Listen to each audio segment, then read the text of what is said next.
Halo Budum, selamat datang kembali di channel YouTube aku KB. Dan untuk video kali ini K-Browsing. Seperti biasa kita akan browsing-browsing dikit, mencari informasi-informasi terupdate soal MPL luar, MPL Indonesia, M4 juga bakal kita bahas di sini. Dan tentunya nggak jauh-jauh sih, lebih tepatnya dari apapun update yang akan berkaitan dengan M4 dan ISF. Karena kebetulan ISF ini ternyata diadakan tuh sebelum M4. Jadi mungkin kita bisa melihat bagaimana power yang nanti akan dibawakan dari masing-masing negara di M4 World Championship. Kalau gitu tanpa berlama-lama lagi, langsung aja kita masuk ke K-Browsingnya. Tapi sebelum itu buat teman-teman jangan lupa untuk subscribe dan juga share kali aja. Teman-teman kalian tuh butuh banget informasi ini, terutama mungkin soal venue playoff juga, karena gue bakal spesifikasikan kira-kira di mana sih tempatnya untuk venue playoff. Dan kalau begitu langsung aja kita masuk ke K-Browsing. Pertama-tama kita mulai dari MPL Philippines. MPL Philippines ini ternyata lagi berada dalam keadaan yang mungkin tidak baik-baik saja, karena kemarin pada tanggal 25 atau hari Minggu, pas week yang ke-7 hari yang ketiga, itu mereka tuh tidak mengadakan pertandingan. Kenapa? Karena kebetulan di sana tuh lagi ada typhoon, atau biasa kita sebutnya tuh kayak angin puting beliung. Dan semoga teman-teman kita atau saudara-saudara kita yang di Filipina itu stay safe. Jadi mereka tetap nantinya bisa mengadakan kembali nih pertandingan untuk di week yang ke-7 hari yang ketiga. Dan kebetulan untuk pertandingan tersebut di reschedule. Padahal secara pengumuman di sini MPL Philippines juga sudah mengumumkan bahwa week yang ke-8 mereka udah ada schedule fixnya tanggal 30, tanggal 1 dan tanggal 2. Mirip banget sama pertandingan yang ada di MPL Indonesia. Jadi sebenarnya buat teman-teman yang nanya kayak, "Bang, kapan nih reschedule-nya? Udah mau week 8?" Ya, ternyata kenyataannya week 8 dulu yang bakal tanding. Baru reschedule-nya. Reschedule-nya bakal ada di tanggal 3 Oktober 2022 dan itu adalah satu hari setelah hari terakhir atau week yang ke-8 itu sudah selesai. Jadi buat teman-teman yang pada nanya kayak, "Bang, kapan ya ini week 7 reschedule-nya?" Reschedule-nya tuh jadi hari Senin pas tanggal 3. Setelah satu hari persis kita selesai dengan week ke-8 dan juga day 3-nya buat MPL Philippines. Dan buat yang nanya juga kayak, "Bang, ini udah fix belum ya untuk MPL Filipina, tim-tim yang akan bertanding di playoff?" Iya, udah fix. Kalau di Filipina itu udah fix, udah kelihatan TNC sama NXP EVOS nggak lolos ke playoff. Serta di match week terakhir tentunya yang nanti akan menjadi sebuah patokan untuk kita lihat bagaimana bracket 1, 2, 3, 4, 5, 6-nya juga untuk teman-teman di MPL Filipina. Dan inilah dia update untuk dari MPL Philippines. Dan buat teman-teman bisa dicatat tanggalnya, kali aja kalian masih penasaran untuk pertandingan yang akan di reschedule di hari Senin minggu depan. Berbeda dengan MPL Indonesia dan juga MPL Philippines, MPL Malaysia ternyata sudah mengumumkan bracket untuk playoff-nya. Dan untuk playoff-nya sendiri udah ada tanggalnya 13/10, artinya 13 Oktober 2022. Dan ini udah bakal start dari upper bracket, lower bracket. Dan dengan begini kita juga udah bisa tahu bahwa akan ada 8 tim dari tim Malaysia yang akan berebut untuk 2 tiket menuju ke M4. Ini untuk tanggal playoff-nya ada tanggal 13, 14, 15, 16. Jadi kalian bisa catat tanggalnya. Berarti untuk MPL Malaysia ini mereka bakal mengadakan final 1 minggu persis setelah MDL Indonesia. Nah, kebetulan untuk MDL Indonesia itu juga sudah diumumkan pertandingannya bakal ada di tanggal 7, 8, dan juga 9 Oktober 2022. Yang pasti untuk MPL Malaysia, salah satunya juga yang bakal kita pantau di K-Breakdown nanti. Dan buat teman-teman tungguin aja, kita nanti tanggal 16 kita akan menyaksikan bagaimana Best of 7 di K-Breakdown. Jadi stay tune aja buat teman-teman. Dan nanti kita bakal pantau nih 2 tim yang akan menjadi perwakilan dari tim Malaysia. Siapa-siapa saja? Ya tentu mungkin banyak yang udah punya asumsi kayak, ini pasti Todak sama Orange. Mungkin nanti SMG bakal jadi lower bracket slayer. Ya, we'll see sih lebih tepatnya, karena kemarin ada tim Red juga yang menurut gua fight-nya lumayan bagus. Dan menurut kalian kira-kira siapa yang akan mewakilkan dari tim Malaysia? 2 tim untuk di ajang M4. Tulis di kolom komentar coba. Berbeda sama Indonesia dan Filipina, nah tapi untuk Malaysia dan Singapura ternyata tanggalnya deketan nih. Jadi MPL Singapura juga sudah mengumumkan bahwa mereka akan mempertandingkan untuk match dari playoff-nya mereka start dari tanggal 7 sampai dengan tanggal 9 Oktober 2022. Jadi hitungannya mereka tuh mirip sama MDL startnya untuk playoff-nya MPL. Startnya juga 8 tim untuk MPL Singapura, mirip banget sama MPL Malaysia. Tapi bedanya untuk di MPL Singapura ini perwakilannya hanya satu, hanya championnya saja, hanya juaranya saja. Berbeda saat M2 atau M3. Kenapa? Karena pas M2 dan M3 itu tuan rumahnya kan Singapura. Jadi kebetulan ya mereka yang bakal mendapatkan 2 slot gitu loh. Ngomongin slot nanti masih panjang banget. Cuma untuk Singapura sendiri sepertinya untuk RSG Singapura masih sangat kuat, karena memang teman scrim mereka kan ada di cabangnya RSG Filipina. Sehingga nanti kita bakal melihat nih untuk di bracket ini kita juga bakal pantau nih salah satunya tanggal 9. Jadi nanti habis MDL baru gua memantau teman-teman kita di MPL Singapura. Kira-kira siapa yang akan menjadi perwakilan dari MPL Singapura untuk di ajang M4, apalagi dengan sistem best of 7. Yang unik ya, Flash itu atau tim Flash itu startnya dari lower bracket. Padahal fun fact, tim Flash itu junglernya Reminiscence. Dia tuh jungler dari timnas Singapura yang menjadi salah satu perwakilan juga pada saat SEA Games ke-31 kemarin. Dan pokoknya good luck untuk tim MPL Singapura. Semoga tim terbaik yang menang dan kita tetap pantau di K-Breakdown pada tanggal 9 bulan Oktober 2022. Stay tune pokoknya. Mungkin kalau kita ngomongin soal MPL Singapura dan MPL Malaysia, mereka mirip-mirip, tapi berbeda juga sepertinya dengan MPL Cambodia atau Kamboja, yang ternyata mereka tidak ada lower bracket sama sekali. Mereka langsung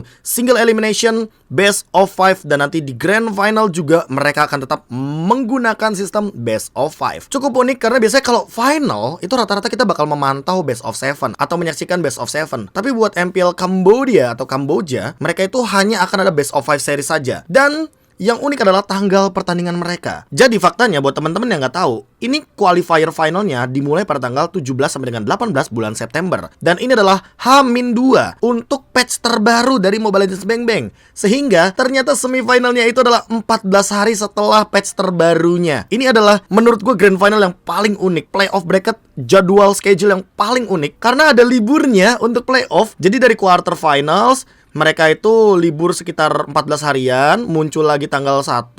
Ya sebenarnya nggak exact 14 hari sih, tapi ada beberapa jeda waktu atau libur waktunya untuk adaptasi dari patch yang terbaru. Sehingga di minggu yang baru ini di semifinal tanggal 1 nantinya kita akan menyaksikan juga bagaimana grand final untuk MPL Cambodia. Dan di tanggal 2 Oktober 2022 atau hari terakhir dari gelaran MPL Indonesia, MPL Filipina yang tidak termasuk reschedule matchnya ya. Ini kan tanggal 2 Oktober ini adalah hari terakhir untuk MPL Indonesia dan juga MPL Filipina. Namun di Kamboja sana, di Cambodia, ini akan ada grand final untuk penentuan kira-kira siapa yang akan melaju dan mewakilkan Kamboja untuk di ajang M4. Udah banyak banget grand final berarti yang akan terjadi untuk di masing-masing region MPL, dan mungkin salah satunya juga yang nanti bakal kita bahas di paling ujung atau paling belakang dari K-Browsing ini. Good luck pokoknya untuk teman-teman yang ada di Kambodia, dan semoga tim yang terbaik yang akan mewakili, karena kebetulan untuk Kamboja cuma satu nih perwakilannya. Emang sayang banget karena kebetulan beberapa waktu kemarin kita melihat Impunity Cambodia, Si Yusun ini barengan menjadi perwakilannya. Gue juga mungkin akan memantau di K-Breakdown. Jadi stay tune aja pokoknya. Banyak ya K-Breakdown nanti yang bakal kita pantau untuk grand finalnya. Pengumuman untuk playoff mungkin tidak jauh-jauh seperti pengumuman playoff dari tim MDL kita di MDL Indonesia. Yang kebetulan ini adalah bracket keseluruhannya. Teman-teman bisa lihat, bisa screenshot juga, bisa pantau juga tanggalnya mulai dari tanggal 7 Oktober sampai dengan tanggal 9 Oktober, yang dimana ini benar-benar barengan sama kayak MPL Singapura playoff. Dan start dari Dana Summer Sonic, Geek Farm Junior, Bigatron Beta Onyx Prodigy. Yang menang akan bertemu dengan lawan selanjutnya yang menanti ada Alter Ego X Aura Blaze. Yang menang lagi akan ada Dewa United sama RRQ Sena. Bergeser makin ke kanan, makin menuju playoff puncak ada Evos Icon dan juga Geng Kapak. Yang menang akan bertanding di grand final dengan sistem best of 5. Dan ingat, yang paling unik dari MDL Indonesia adalah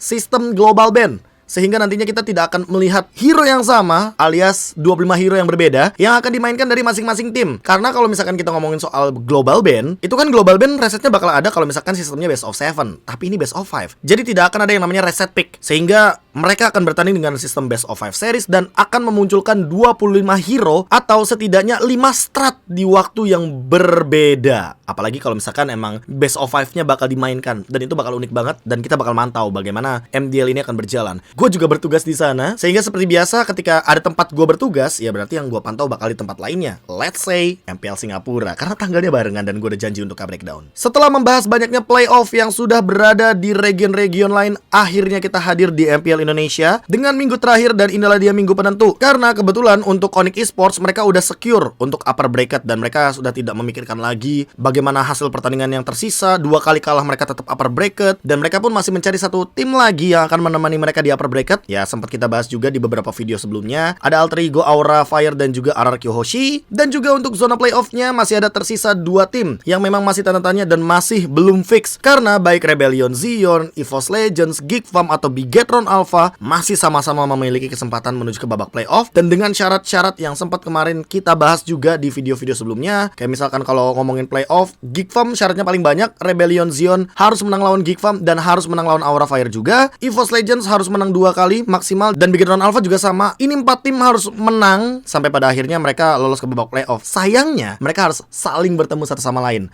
Mungkin mirip-mirip kayak misalkan kita ngeliat Alter Ego dan juga Aura Fire, karena mereka kan bakal bertemu satu sama lain. Jadi hanya akan ada satu tim saja yang kemungkinan akan menemani Onyx Esports di upper bracket, dan tentunya akan ada 2 tim nantinya yang akan kita lihat. Kira-kira siapa tim yang tidak akan lolos ke playoff, dan nantinya akan ada 2 tim yang akan menemani 4 tim lainnya sehingga mereka bisa bertemu di babak playoff. Apalagi dengan sistem yang sama seperti playoff sebelumnya, yang dimana 1 dan 2 atau urutan pertama dan kedua akan aman di upper bracket. Setidaknya mereka akan menunggu di hari yang kedua baru mereka akan bertanding. Dan untuk posisi 3, 4, 5, 6 mereka akan saling bertemu dengan sistem 3 ketemu 6, 4 ketemu 5. Siapa yang akan saling bertemu? Kita tunggu sampai dengan week yang ke-8, hari yang ketiga untuk MPL Indonesia. Gak jauh-jauh untuk pengumuman MPL Indonesia, kita juga udah sempat diumumkan nih dengan kehadiran dari venue playoff kita yang akan dihadirkan pada tanggal 19 sampai 23 Oktober 2022 di G-Expo Theatre. Wow, Theater G-Expo tuh di mana, Bang?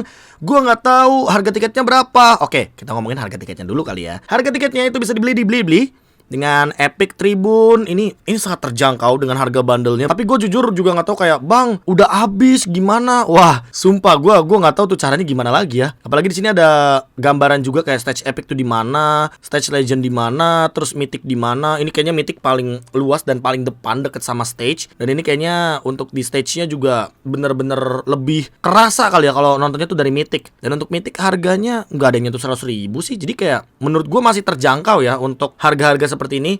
Apalagi ini kalau misalkan dihitung secara bundle ini yang kayak paketan gitu ya, ini hitungannya bahkan di bawah 200.000 untuk 3 hari. Dan itu paketan. Tapi emang untuk yang di final lower bracket, grand final, ini akan berada di harga yang mungkin cukup berbeda. Karena ya kita tahu sebagai saksi di tempat terdepan, depan stage banget ya kan. Jadi lu udah bisa melihat pertandingannya secara lebih jelas. Dan semoga kalian kebagian untuk tiket MPL ini, karena gue dengar kabar katanya kemarin udah sempat banyak habis, Bang, kayak gitu ya. Dan untuk yang nanya-nanya juga, Bang, G-Expo itu di mana? G-Expo yang teater itu. Nah, ini gambarannya seperti ini ya kan. Ada 51 foto, kalian bisa googling sendiri juga. Dan yang pengen hadir pakai kendaraan umum, ini tempatnya tuh di Jakarta Pusat ya. Ini Jakarta Pusat, kalau ini Jakarta Utara, ini Jakarta Barat. Di Jakarta Pusat. Dan kalau kalian pengen naik kereta itu bisa turun di stasiun Raja Wali atau stasiun Kemayoran juga boleh di sini. Untuk busway, gue kurang paham sih lebih tepatnya, karena gue rata-rata biasanya kalau nggak naik kereta ya mungkin naik kendaraan pribadi. Cuma kalau misalkan kalian nanya, Bang, kira-kira di sana ada banyak tempat ini nggak ya, kayak penginapan gitu? Banyak kok nih, teman-teman bisa lihat nih, di sini ada kayak residence. Ini kayaknya biasanya tempat-tempat penginapan, karena ini tuh tempatnya kalau teman-teman inget ya, ini tuh kayak deket-deket sama yang acara-acara yang di G-Expo gitu,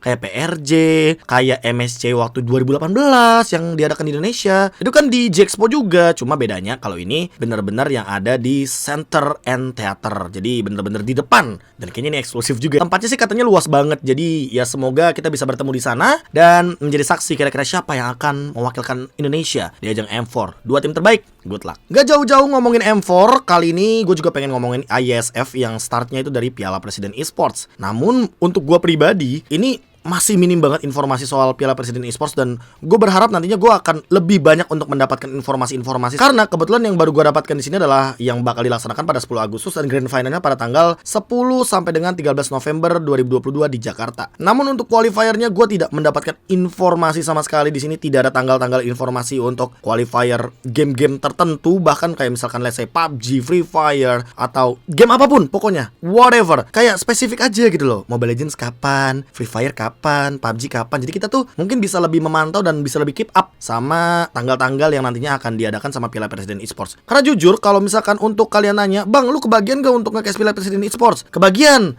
Tapi gue tuh inget-inget ya, tanggalnya tuh kalau gak salah 16 sama tanggal 30. Nih, hari-hari Minggu. Nah, gue gak tahu nih tanggal berapa aja untuk Mobile Legends Bang Bang.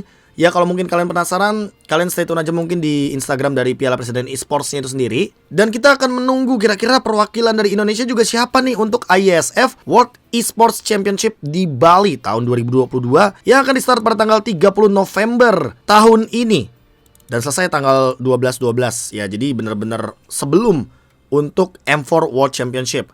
Karena M4 kan 1 sampai 15 Januari.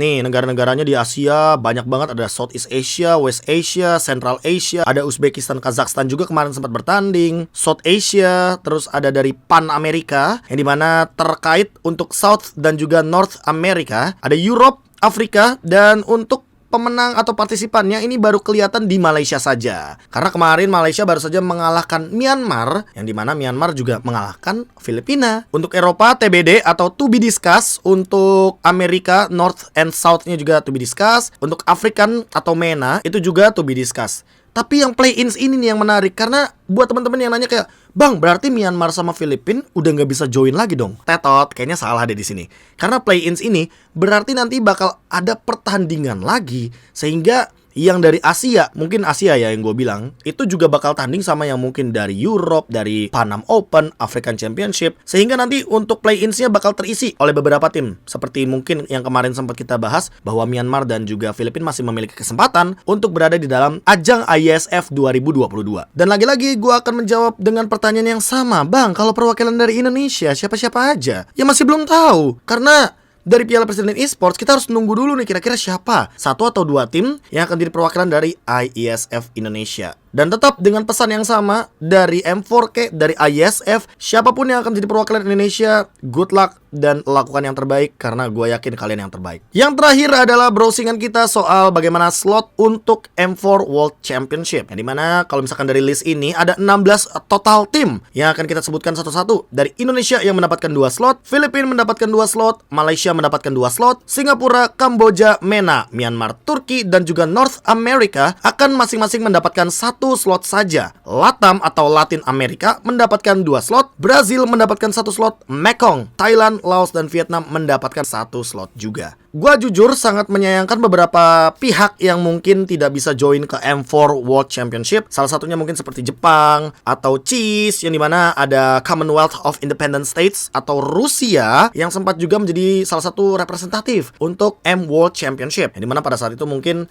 kita tahu ada yang namanya Disfault, terus waktu M3 ada Navi. Tapi mungkin gua akan sedikit elaborate sama political issue yang sekarang lagi marak banget terjadi. Winter is coming. Bang, apa tuh winter maksudnya? Ya mungkin buat yang nggak tahu, yang sempat kejadian beberapa waktu lalu yang kabarnya sempat menggemparkan dunia, apalagi kalau kita ngomongin soal Rusia dan perwakilannya. Mungkin teman-teman juga pada nanya, iya juga ya bang ya, kok nggak ada Rusia? Gimana dong? Oke, kita mungkin bakal tarik sedikit atau elaborasiin sedikit dengan M3, yang dimana M3 nggak ada Myanmar juga teman-teman, karena M3 itu waktu itu lagi ada political issue, sehingga mungkin beberapa negara yang sedang ada political issue tidak termasuk untuk slot di sini. Cuma gue nggak tahu, ini gue ngambil opini-opini yang secara kasat mata gue kelihatan aja. Namun kalau ngomongin soal political issue, jujur gue sangat menyayangkan Jepang sih. Jepang atau bahkan North Amerikanya aja deh, nggak usah Jepang, North America. Karena gini, teman-teman bisa lihat di sini ada LATAM atau Latin America yang mendapatkan 2 slot. 2 slot. Kalau ditambah sama Brazil, Brazil ini kan hitungannya kan juga South America, yang dimana sebenarnya termasuk ke dalam Liga LATAM juga pada saat itu. Namun sepertinya Brazil mendapatkan slot yang eksklusif, yaitu adalah 1 slot saja untuk nanti menuju ke M4. Tapi buat LATAM atau MLSL itu kan perwakilannya akan ada 2. Jadi menurut gua, wow, oke. South America secara tidak langsung akan menghadirkan 3 perwakilan. Let's say 2-nya tuh dari Peru, dari Argentina, atau mungkin dari Meksiko. Sisanya satunya Brazil, jadi ada 3 untuk South America. Dan sementara North Amerikanya 1. Menurut gue mungkin akan lebih adil. Ini opini gue pribadi ya. So, mungkin kalau misalkan emang kalian gak setuju, gak apa-apa, it's okay aja. Karena menurut gue, Latin Amerika, kalau representatifnya 1, terus North America 2, atau mungkin setidaknya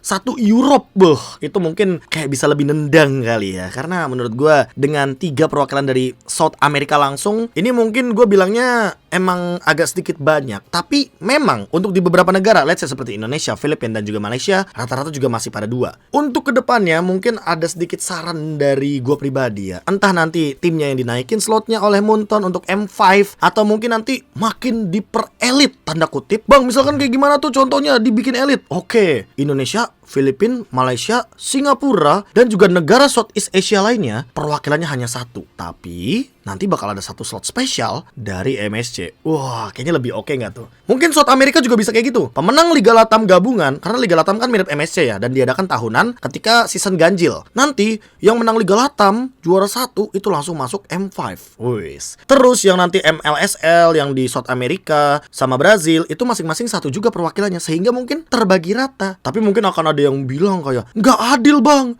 Indonesia kan biasanya slotnya 2, kenapa jadinya 1 kalau begitu? Wah, berarti diperkeras tuh Indonesia, kayak kalau mau dapetin 2 representatif untuk M5, satunya harus menang MSC, satunya harus bener-bener ngambil dari si region tersebut. Tapi tetap pasti bakal ada banyak perdebatan. Salah satu contohnya, bang gimana kalau juara MSC-nya juara MPL Indonesia juga? Nah, itu tuh yang mungkin nanti harus didiskusikan secara matang-matang. Karena menurut gue, ya dengan slot 16 juga nanti bisa diperluas loh. Bisa jadi slotnya 32 atau slotnya 20 atau gimana. Gue juga menganggap ini makin lama juga makin besar Mobile Legends Bang Bang. Dan Moonton sendiri pasti yakin banget atau sadar betul bahwa M World Championship ini ditunggu-tunggu gitu loh sama para pecinta Mobile Legends. Sehingga ya kita berharap antara slotnya dinaikin atau memang slotnya yang dielitin. Karena biar bener-bener ada bertarung tuh buat memperebutkan slot M series. Apalagi ketika kita melihat kayak North America dapatnya 1, tapi South America dapatnya 3 in total. Ya mungkin Moonton juga pengen ngambil region-region lain, tapi pasti akan ada alasannya ketika Moontonnya sendiri decide 16 slot ini untuk region-region yang kita sebutkan.